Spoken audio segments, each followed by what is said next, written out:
Hi, Aubrey and family. I'm Miss Shad. I'm one of the teacher aides who work at Canal View. Today, I am going to read you one of my favorite books from when I was a little girl, and it is called No More Water in the Tub by Ted Arnold.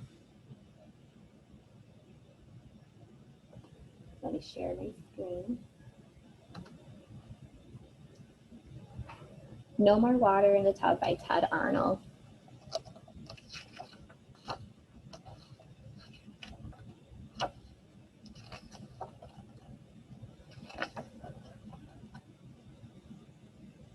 In the bathroom near the top floor of a tall apartment building, William was ready for his bath. Walter had finished and fresh water was running into the tub. "Get in, William," said Mom. "Walter, keep an eye on your brother. Leave the faucet on another minute. Then no more water in the tub."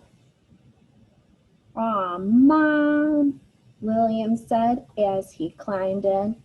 "I like it deep." "You heard me. 1 minute." She closed the bathroom door as she left. Walter reached for the tub faucet. "Not yet," William yelled. "I'm turning it on faster," Walter answered, "so you'll get more water in 1 minute. Let's see how fast it will go." He twisted the cold water handle and water gushed into the tub.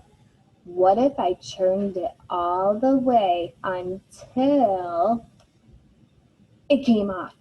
Walter blasted out of the fixture. In an instant, the bathroom floor flooded. The tub broke loose and floated away from the wall. When Mom looked in to see what all the racket was, water burst through the door, taking the tub with it. Down the hall, William sailed, leaving Mom and Walter behind. Picking up speed, he passed the kitchen and the living room, heading for the front door. It opened. "I'm home," said Dad. Then out the door and down the steps went William in his bathtub. In the apartment below, Miss Mabel Haiti was serving tea to her bridge club members when she heard a bump at the door. "That must be Betty at last," she said. As Mabel opened the door, she complained, "Why are you always so late?" But it was William who answered. "I didn't know you were expecting me." As a wave of water tipped Mabel backward, William rowed his bathtub into the room. He circled the card table and followed the rushing waters back the way he came. Then out the door and down the steps went William in his bathtub. Out went Mabel on the table. One floor down, Sue and Vern Maddie were watering their houseplants when they heard a knock. Expecting pizza to be delivered, Sue quickly answered the door. "You're not our regular pizza boy," she sputtered, as William surfed into the room, followed by Mabel. Waves rolled through the apartment, crashed against the back wall, and churned. Then out the door and down the steps went William in his bathtub. Out went Mabel on the table. Sue and Vern clung to a fern. Downstairs, Uncle Nash stepped into the hall to take out the garbage. He felt a drop of water and looked up. There was William in a bathtub, plunging down a waterfall where the staircase used to be. "I see your folks are having plumbing problems," Uncle Nash said. "Pass the door," said as the churning water swept him off his feet. Past the door and down the steps went William in his bathtub. Down went Mabel on the table. Sue and Vern clung to a fern. Uncle Nash sat in the trash. Patty Fuzzle was just about to put her last jigsaw piece into place. She heard a knock and thought her sister Maddie was home from babysitting. But when she opened the door, it was William and the upstairs neighbors who spilled into the living room. "I have a sinking feeling I'll never finish my puzzle," she cried as the surging tide swirled her around. Then out the door and down the steps went William in his bathtub. Out went Mabel on the table. Sue and Vern clung to a fern.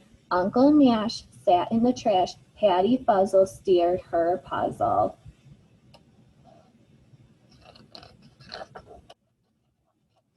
While Mr. and Mrs. Hanratty were out, Natty Fuzzle was babysitting little Dottie. They were in the bathroom reading a story when they heard a key in the front door. "They must be your mom and dad," said Natty. Then she heard water roaring down the hall towards the bathroom.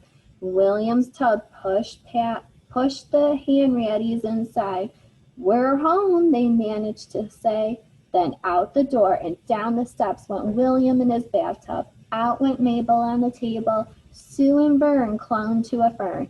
Uncle Nash sat in the trash. Patty Fuzzle steered her puzzle. Little Dottie sailed the potty. Downstairs, the Fernlandys string quartet had been practicing all evening. "Mind if I fix a snack?" called Mr. Bello from the kitchen. "Make yourself at home," answered Mrs. Fernlady. Suddenly the stove caught fire. Flames spread quickly. "Call the fire department!" cried Mr. Bello. "The building is burning!" A fire alarm began to ring, and everyone leaped to their feet. Mr. Bello reached the door first and threw it open, yelling, "Run for your life!" "But I just got here," said William, and he and the neighbors stormed in on a tidal wave that flooded the burning apartment. Flames hissed, smoke and steam filled the air. Just as quickly as the fire had started, it was gone and the water began draining away. Then out the door and down the steps went William in his bathtub. Out went Mabel on the table. Sue and Vern clung to a fern. Uncle Nash sat in the trash. Patty Fuzzle steered her puzzle. Little Dottie sailed the potty. Mr. Bello rode his cello. Fire trucks and crowds of people arrived as William clattered down the front steps of the building. The tub ran aground in the street, and William's neighbors washed up behind it. "Good work putting out that fire, son," said the fire chief. "You are a hero." He hung a heavy medal around William's neck, and everyone cheered. Then they all went home. Walter said, "The end." "That was a great story, Walter. Tell me another one," begged William. "Okay," said Walter. William forgot all about turning the water off in 1 minute. The bathtub overflowed and quickly flooded the floor. Mom threw open the door and screamed, "No more water!" But she was too late. The tub broke loose and floated away from the wall. Then out the window and down the fire escape went William in his bathtub. The end. Aubrey and family, I hope you enjoyed this book, and I wish you all the best.